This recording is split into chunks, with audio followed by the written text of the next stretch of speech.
할렐루야. 오늘 금요기도에 오신 여러분을 주님의 이름으로 축복하고 환영합니다. 은혜 보좌 앞에 나올 수 있도록 하나님께서 여러분의 마음을 만져주시고 하나님의 여러분의 마음 가운데 하나님께서 임하신 줄로 믿습니다. 우리 옆에 있는 분들과 인사합니다. 잘 오셨습니다. 아멘. 이번 주에 계속해서 야고보서 말씀을 나누고 있는데요, 야고보서를 보면은 잠언처럼 아주 실제적인 교훈으로 가득 차 있다라는 것을 우리가 보게 됩니다. 오늘 함께 본 마지막 이 5장에서 야고보는 주께서 강림하실 때까지 우리가 어떻게 살아야 하는지에 대해서 구체적으로 권면하고 있는데, 이 말씀을 또한 오늘 우리에게 주시는 말씀으로 받기를 주님의 이름으로 축복합니다. 야고보는 주께서 강림하시기까지 길이 참으라 라고 권면해요. 당시 초대교회 성도들은 예수님이 금방이라도 재림하실 것으로 생각했어요. 그런데 한 해 지나고 두 해 지나고 시간이 지나가면서 주님이 정말 오시는 게 맞나?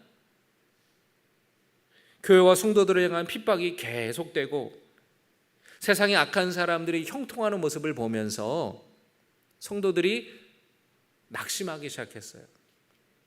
예수님이 대체 언제 다시 오는 건가? 오시기나 하는 걸까?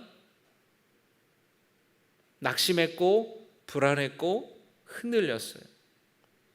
교회 안에 여러 가지 갈등이 생기기도 했습니다.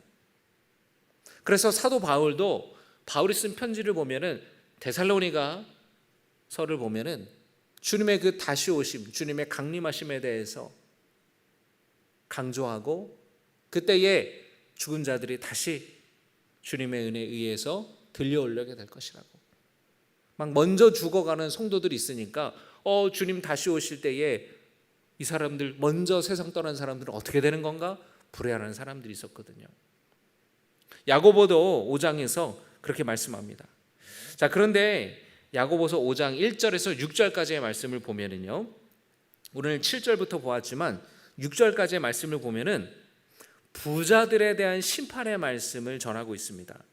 야고보서 5장 1절의 말씀을 보시면은요, 들으라 부한 자들아, 너희에게 임할 고생으로 말미암아 울고 통곡하라. 그런데 이 부자는 어떤 부자냐면요, 악한 부자예요. 4절의 말씀 보겠습니다. 보라, 너희 밭에서 추수한 품꾼에게 주지 아니한 삭시 소리 지르며 그 추수한 자의 우는 소리가 만군의 주의 귀에 들렸느니라. 그러니까 밭에서 수고한 일꾼들에게 마땅히 줘야 하는 품삯, 그 일당을 주지 않고 그 가난하고 힘든 사람을 지금 착취하여서 부자가 된 사람들을 말하는 거예요. 당시 대다수의 많은 사람들이 자기 땅이 아닌 지주의 땅에서 일했습니다. 그 지주 대신에 그 땅에서 대신 농사를 지었어요. 그리고 다 추수하면은 상당수가 다 지주가 가져가고, 그 일한 사람은 얼마 되지 못하는 그 품삯을 받았습니다. 그런데 그거마저도 주지 않았다라는 거예요. 그거마저도 착취했다라는 거예요. 이로 인해 많은 사람들이 고통과 아픔을 겪을 수밖에 없었다는 겁니다. 이 야고보서는 디아스포라 유대인들에게 보내진 편지예요. 디아스포라라는 말을 제가 설명을 해드렸죠. 유대 땅을 떠나서 세계 곳곳에 흩어진 유대인들을 디아스포라라는 말 자체가 흩어지다, 흩뿌려지다라는 뜻이에요. 그러니까 여러분, 우리나라 고국에서 살아가는 사람들이 아니라 먼 타지에서 살아가는 사람들이에요. 다른 나라에서, 다른 민족들 틈바구니에서 소수로 소외된 채 살아가는 사람들이에요. 요즘에도 여러분, 우리나라 사람들 중에서 우리나라 대한민국을 떠나서 다른 나라에서 살아가는 사람들이 많잖아요. 미국에서 우리나라 사람들이 제일 많이 삽니다.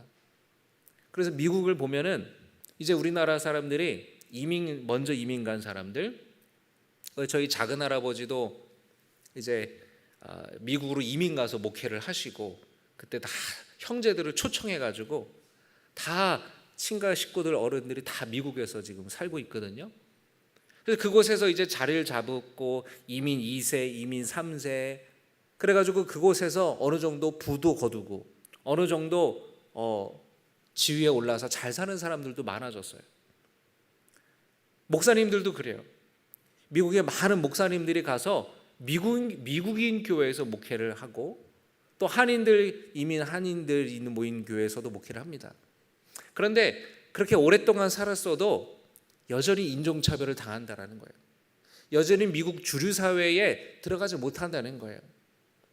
겉으로는 젠틀하고 나는 인종차별하지 않습니다. 하지만 그들이 가지고 있는 그 강력한 그 카르텔이라는 게 있어가지고 절대 미국 백인 주류 사회에 아시아 사람이 또는 아시아 사람들뿐만 아니라 흑인 사람들 또는 히스패닉 사람들이 들어갈 수가 없다는 거예요. 그런 타국 땅에서 소수로 살아가는 게 얼마나 힘들겠습니까? 그런 곳에서 이 디아스포라 유대인들이 고생해서 그 땅에서 열심히 일했는데 마땅히 받아야 될 일당도 못 받고 그렇게 고통 가운데 어려운 가운데에 살아가고 있었다라는 것이에요. 야고보는 그렇게 악을 행하면서 착취하면서 부를 축적한 부자들에 대해서 하나님이 심판하실 거라고 말씀합니다. 주께서 다시 오실 때까지 인내하라고 그리고 희망을 가지라고 말씀합니다. 7절의 말씀 보겠습니다. 우리 같이 읽겠습니다. 시작. 그러므로 형제들아 주께서 강림하시기까지 길이 참으라. 보라 농부가 밭에서 나는 귀한 열매를 바라고 길이 참아 이른 비와 늦은 비를 기다리나니. 여러분 농부가 비를 기다릴 때에 어떻게 기다릴까요? 비가 올 것을 희망하면서 힘든 것을 견디면서 기다려요. 그러니까 인내하는 데 있어서 뭐가 반드시 필요해요? 따라합니다. 인내하는 데 있어서 반드시 희망이 필요하다. 그렇지 않습니까, 여러분? 여러분 희망이 없으면은요 견디기 힘들어요. 희망이 없으면은 기다리기 힘들어요. 소망이 없어요. 여러분 만약에 감옥에 이렇게 누가 있어요. 여러분 사형수나 무기징역 받은 사람이랑 또는 30년 40년 형 받은 사람이랑 감옥에서 살아가는 태도가 같을까요? 다를까요? 달라요. 아무리 30년 40년을 형을 받았다고 해도 그날은 반드시 오잖아요. 출소하고 사회 나갈 그날이 오잖아요. 그런데 무기징역은 나갈 수 있어요, 없어요? 못 나가는 거예요. 소망이 없는 거예요. 희망이 있는 것과 없는 것은 다릅니다. 지금 야고보는 그런 현실이 지금 너무나 고통스럽고 어려울지라도 반드시 주님께서 다시 오실 것이니까 그때까지 희망을 가지고 믿음으로 인내하라고 권면하는 거예요. 농부는 반드시 비가 언젠가는 올 거를 믿어요. 언제 올지는 몰라요. 그런데 반드시 비가 올 거를 확신합니다. 그러니까 거기에 희망을 가지고 비가 올 때까지 언제 올지는 모르지만 그때까지 최선을 다해서 밭에서 일하면서 비가 올 거를 기다리고 비를 준비하는 거예요. 여러분 우리 모든 그리스도인들도 마찬가지입니다. 지금 여러분들이 현재 개인적으로 겪고 있는 어려움과 아픔들이 있겠지만 주님이 다시 오실 것에 대한 희망을 가지고 우리가 기다리는 거예요. 주님이 내 삶 속에 선한 일을 행하시고 내 삶의 능력의 손길로 역사하실 것을 희망을 가지고 기다리는 거예요. 여러분 기도도 인내가 필요하고요. 인내하기 위해서는 뭐가 필요해요? 희망이 필요한 거예요. 기도하는 데에 하나님께서 응답해 주실 것에 대해서 희망해야 되고 그 희망으로 인내하면서 포기하지 않고 낙심하지 않고 기도를 계속해서 해야 되는 겁니다. 그래서 야고보는 그렇게 기다리라고 말해요. 어떻게 그러면 주님이 오실 때까지 우리가 그러면 구체적으로 어떻게 살아가야 되는가? 무엇을 하면서 기다려야 되는가? 그렇게 말씀하는데, 첫째로 야고보는 뭐라고 말합니까? 서로를 원망하지 말아라. 따라합니다. 서로를 원망하지 말라. 9절의 말씀 보겠습니다. 같이 읽겠습니다. 시작. 형제들아 서로 원망하지 말라. 그리하여야 심판을 면하리라. 보라, 심판주가 문 밖에 서 계시니라. 여러분, 부부가 살다 보면 어려움을 겪을 때가 있죠. 그때 서로를 원망하고 서로를 비난하게 된다면 부부 사이에 심각한 위기가 찾아올 겁니다. 당신 때문에 그렇다고, 내 말 안 들으니까 이 꼴 되는 거 아니냐고, 당신이 이제 잘못했는데 이제 어떻게 할 거냐고. 그런 말 해본 적 없으시죠? 남편이나 아내에게. 여러분, 그런데 서로 이해하고 격려하고 용기를 주려고 노력한다면 오히려 위기 속에서 부부 사이는 더 견고해질 수 있어요. 비 온 뒤에 땅이 굳어지는 것처럼 그 위기를 넘으면서, 그 위기를 겪으면서 서로 단단해질 수 있습니다. 여보 괜찮아. 자기가 더 힘들지. 아니야 여보, 나는 괜찮아요. 여보 힘내. 여보 할 수 있어요. 그래서 위기를 맞았을 때에 서로 비난하고 원망하는 부부는요, 심각한 위기를 겪지만 서로 격려하고 서로 위로하는 부부는요, 그 위기 가운데 더 단단해진다라는 거예요. 여러분, 그런 가정 될 수 있기를, 그럼 부부 사이가 될 수 있기를 주님의 이름으로 축복합니다. 원망과 비난은 관계를 깨트려요. 원망과 비난은 관계를 무너뜨려요. 그런데 야고보는요, 교회 안의 성도들과의 관계도 마찬가지라는 거예요.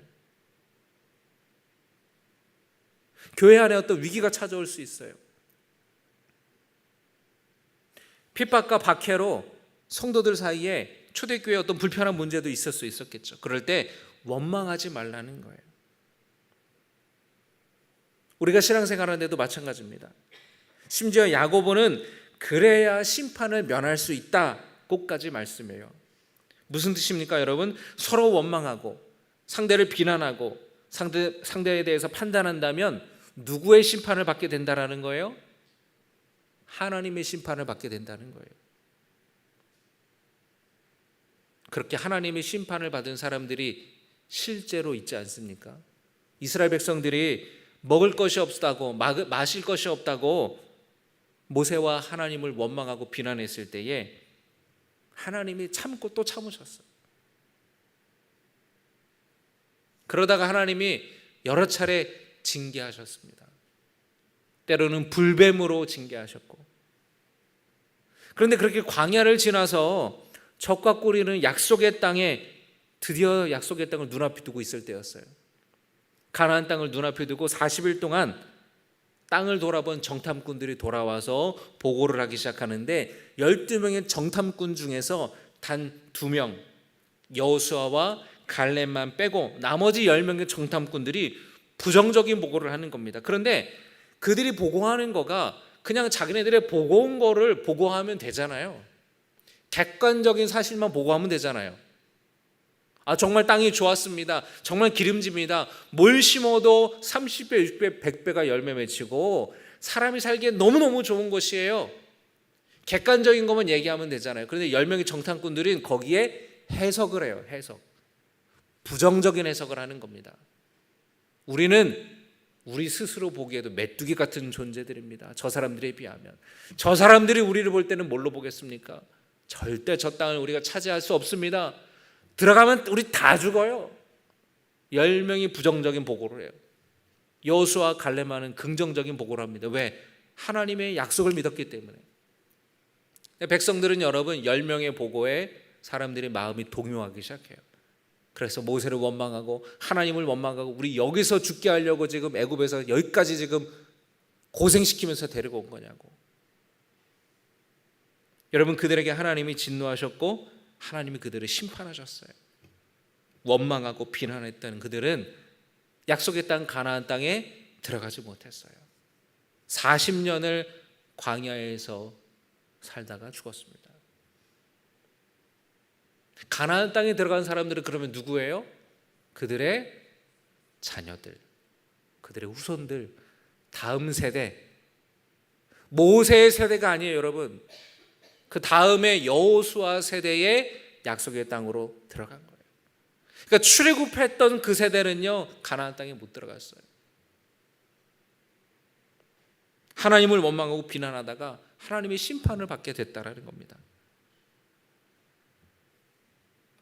지금 야고보가 그 얘기를 하잖아요. 형제들아, 서로 원망하지 말라. 그리하여 심판을 면하리라. 보라, 심판주가 문 밖에 계시니라. 9절에서 그렇게 말씀하지 않습니까? 여러분, 안 좋은 상황이 되다 보면은 사람이요, 가까운 사람에게 짜증을 내게 되고 원망하게 됩니다. 이런 상황에서 정말로 조심해야 돼요. 다른 사람을 비난하는 거, 다른 사람을 원망하는 거는 하나님의 심판과 징계를 받을 만한 큰 죄라는 겁니다. 교회 안에 계속해서 갈등과 다툼이 생기는 교회가 있어요. 보면은요, 서로를 원망해요. 서로를 비난해요. 서로를 판단해요. 목회자와 장로님들 사이에, 장로님과 장로님 사이에, 성도들 사이에 서로 비난하고 서로 원망하고 다툼이 끊이지를 않아요. 여러분, 이것이 얼마나 큰 죄인지를 모르는 거예요. 하나님이 진노하시는 일이고 하나님의 심판과 징계를 받게 되는 일임을 모르는 거예요. 여러분, 모세의 누이 미리암이 모세를 비난했다가 나병에 걸렸어요. 언약궤를 모셔오는 데 있어서 다윗이 너무나 기뻐가지고 뛸 듯이 춤을 추면서 막 하나님을 찬양하는데 그 아내 미갈이 아유 망측해라, 왕이 부끄러움도 수치도 모르시고 뭐 하는 거야 지금. 그렇게 남편 다윗을 비난했다가 평생 자식을 못 갖게 됐어요. 그렇게 남을 비방하고 원망하는 것은 하나님의 심판을 받고 징계를 받는 무서운 죄라는 겁니다. 그러니까 여러분, 잘 될 때는 몰라요. 잘 될 때는 몰라요. 그런데 위기가 찾아올 때에 공동체에 개인의 삶이든 가정이든 교회든 어느 집단에서든 위기가 찾아올 때에 진짜가 드러나는 거예요. 그 관계가 괜찮아 보이는 그 관계에 금이 가기 시작하고 흔들리기 시작하는 거예요. 그럴 때 오히려 서로를 의지하고, 그럴 때 더 격려하고, 더 함께 기도하고 단단해져 가야 되는 거예요. 여러분, 그런 여러분의 삶과 가정과 또 우리 교회가 될 수 있기를 주님의 이름으로 축복합니다. 여러분, 가정에 요즘에 개인적으로나 가정적으로나 어떤 힘든 일이 또는 어떤 위기가 여러분의 삶 속에 있으십니까? 여러분, 가족끼리 서로 똘똘 뭉쳐서 그 위기를 기도함으로, 희망을 갖고 인내함으로 잘 이겨나가시기를 주님의 이름으로 축복합니다. 절대 남편이나 아내나 자녀나 부모들을 비난하거나 원망하지 마세요. 너 때문이라고 그런 식으로 얘기하지 마세요. 큰 상처가 돼요. 낙심하게 돼요. 서로가 가까운 사람들에게 더 여러분 우리가 말을 조심해야 됩니다. 여러분의 입술과 마음을 지키시기를 주님의 이름으로 축복합니다. 여러분, 앞서 야고보서 3장을 보면은 재밌는 말씀이 나와요. 7절의 말씀을 보겠습니다. 야고보서 3장 7절입니다. 같이 읽습니다.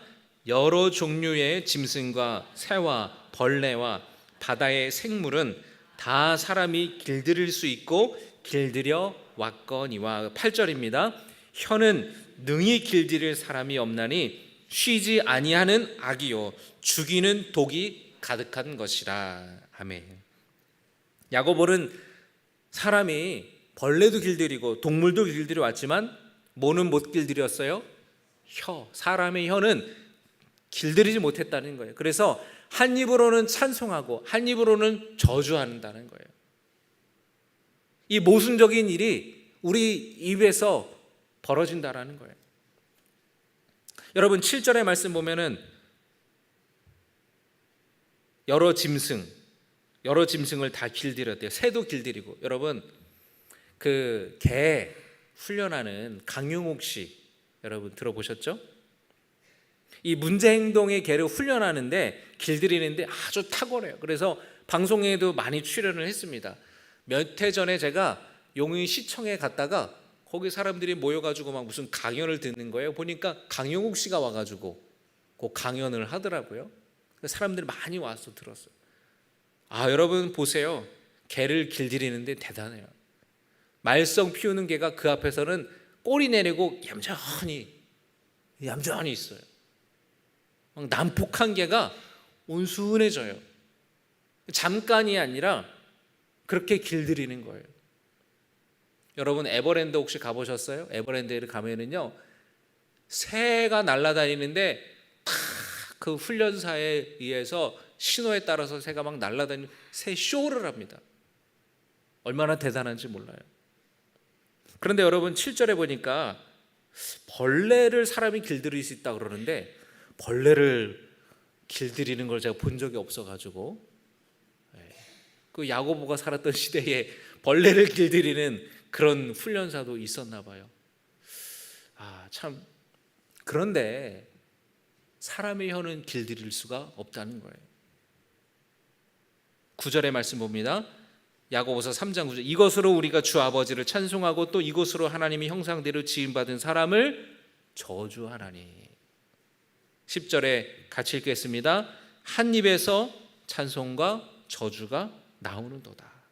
내 형제들아 이것이 마땅하지 아니하니라.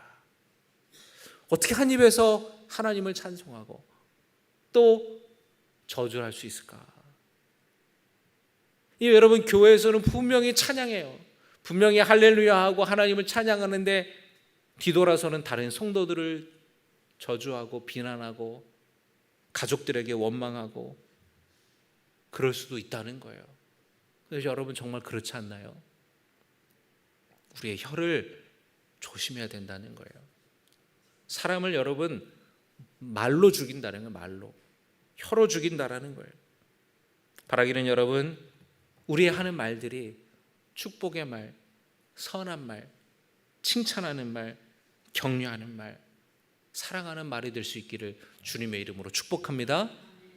여러분 오늘 말씀을 통해서 마음에 찔림이 있어요. 내가 말을 누군가에게 함부로 해서 내가 상처 줬는데 여러분 그런 분들은 여러분 우리가 기도할 때 여러분 회개하시기 바랍니다. 아이고 나가 죽어. 여러분 그런 저주의 말 절대 하지 마세요. 칭찬하는 말, 격려하는 말, 긍정적인 말을 하세요. 그게 그 사람의 영혼을 살리는 거예요. 자식에게든 배우자에게든 가까운 누군가에게든 여러분 절대 그런 말 하지 마시기 바랍니다. 여러분 4장 11절과 12절에 야고보가 또 비슷한 말을 합니다. 4장 11절에 형제들아 서로 비방하지 말라. 형제를 비방하는 자나 형제를 판단하는 자는 곧 율법을 비방하고 율법을 판단하는 것이라. 내가 만일 율법을 판단하면 율법의 준행자가 아니요 재판관이로다. 12절에 입법자와 재판관은 오직 한 분이시니 능히 구원하시기도 하시며 멸하기도 하시느니라. 너는 누구에게 이웃을 판단하느냐. 판단하는 분은 오직 하나님밖에 없다라는 거예요. 네가 누구기에 다른 사람의 옳고 그름을 판단하고 비방하냐라는 거예요. 판단하실 수 있는 분은 오직 하나님이시라는 거예요. 그러니까 누구에 대해서 아이고 저 사람 구원 못 받고 지옥 가겠네. 여러분 그런 것도 저주의 말이에요. 그 사람의 마음에 믿음이 있는지 누가 그걸 알아요?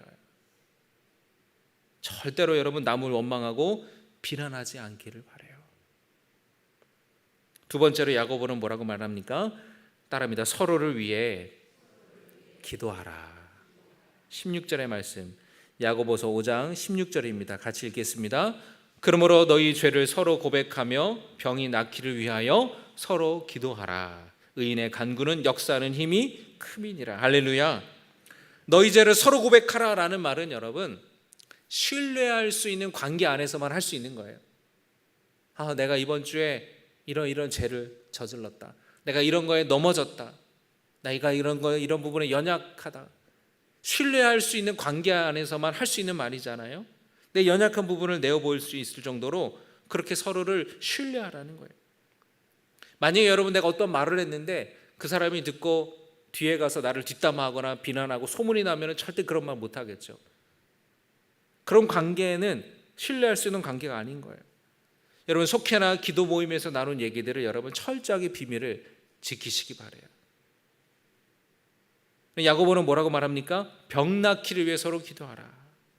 힘든 일이 있을 때 여러분 서로 기도하고 서로 기도 부탁할 수 있기를 주님의 이름으로 축복합니다. 목회자를 찾아와서 기도해 달라고 하는 것도 믿음이에요. 여러분 예수님 만나 병 나은 사람들 보세요. 다 예수님 찾아가잖아요. 그러니까 목사님 기도해 주세요라고 찾아가는 것도 믿음이에요. 믿음. 5장 14절에 병든 중에 너희 중에 병든 자가 있느냐 그는 교회의 장로들을 청할 것이요. 여기서 장로는요 목회자들을 말하는 거예요. 물론 오늘날 가운데 말씀에 적용한다면 목회자들도 포함되고 목회자들이지만 말 그대로 장로님들한테 기도 요청을 할 수도 있는 거잖아요. 그들은 주의 이름으로 기름을 바르며 그를 위하여 기도할지니라. 여러분 기도 요청하는 데 있어서 주저하지 마시기를 바랍니다.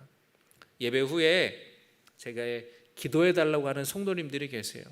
그런데 여러분 저의 정말 중요한 목회 가운데에 가장 의미 있는 일이 바로 성도들을 위해서 기도해 주는 일이에요. 여러분들을 위해서 기도해 주는 일이에요.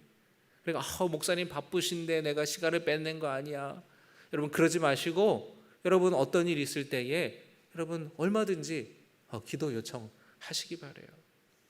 또 예배 후에 제가 기도해 드리고 또 여러분들 속회나 선교회 식구들 가까운 성도들에게 또 베델 기도회에 기도해 달라고 요청할 수 있기를 바랍니다. 의인의 간구는 역사하는 힘이 크다 그랬어요. 여기서 의인은 나는 죄인인데 이런 뜻이 아니고요. 여기서 의인은 믿는 성도들을 다 가리키는 말이에요. 우리가 주님을 위해서 주님께 우리의 서로를 위해서 기도하고 그럴 때 주님이 응답해 주신다는 것입니다. 야고보가 덧붙여서 말씀합니다. 5장 17절과 18절의 말씀을 보니까요. 우리 같이 읽겠습니다. 시작.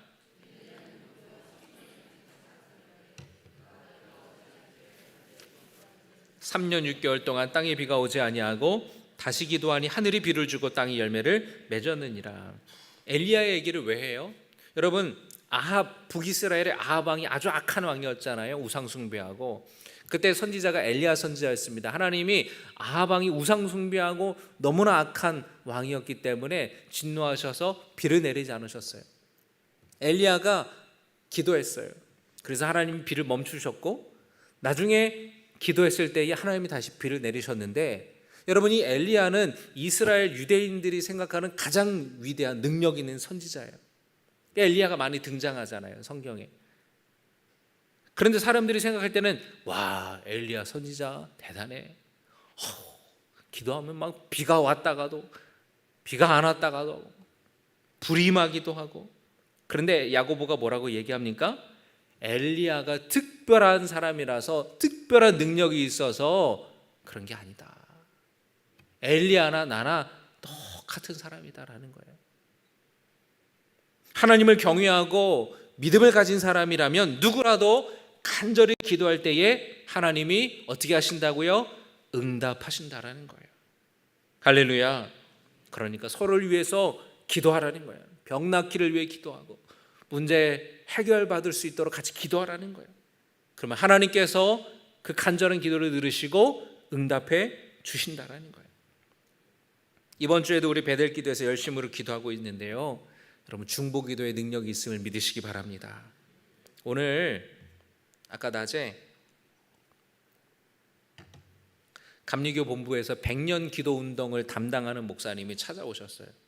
그 목사님이 실무를 맡아서 이제 100년 기도 운동을 이제 소개하고 교회를 찾아다니고 목사님들 찾아다니면서 함께 동참해 달라 그러고 실제적인 일들을 하는 목사님이에요. 근데 목사님이 우리 오늘 찾아온 이유는 뭐냐면, 여러분 우리 감리교에 신문이 있습니다. 신문, 기독교 타임즈라고 하는 신문이 있었는데, 그게 원래 오랫동안 신문이 유지되다가, 신문사가 유지되다가 이제 폐간이 됐어요. 그러다가 최근에 다시 복간이 됐어요. 감리교 교계 뉴스를 실는 그런 신문이 다시 기독교 타임즈가 복간이 됐는데, 우리 교회의 이 100년 기도 운동에 참여하는 거를 기사로 싣고 싶다는 거예요.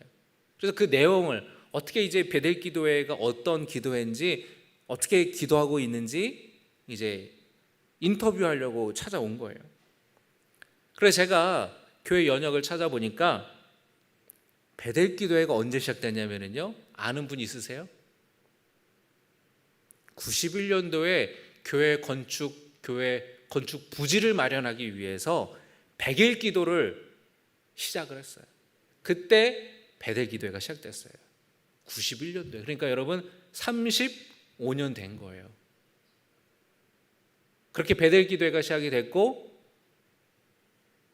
일주일에 매일 24시간 120시간 릴레이 기도를 하고 있지 않습니까? 코로나 때는 좀 어려웠지만 코로나 끝나고 우리가 다시 회복이 되어서 힘을 합쳐서 기도에 힘쓰고 있잖아요. 여러분 신앙수기집 다 읽어보셨어요? 읽어보셨어요? 안 읽어보셨어요? 읽어보셨어요? 거기 여러분 보면은요, 내가 이런 힘든 일이 있었고 어려움이 있었는데 어디에 부탁을 해요? 베델 기도에 부탁을 해서 기도해 주셨다. 너무 감사하다. 문제가 해결됐다. 이런 얘기들을 많이 하셔요. 거기 실리지 않는 이야기들도 많이 있습니다.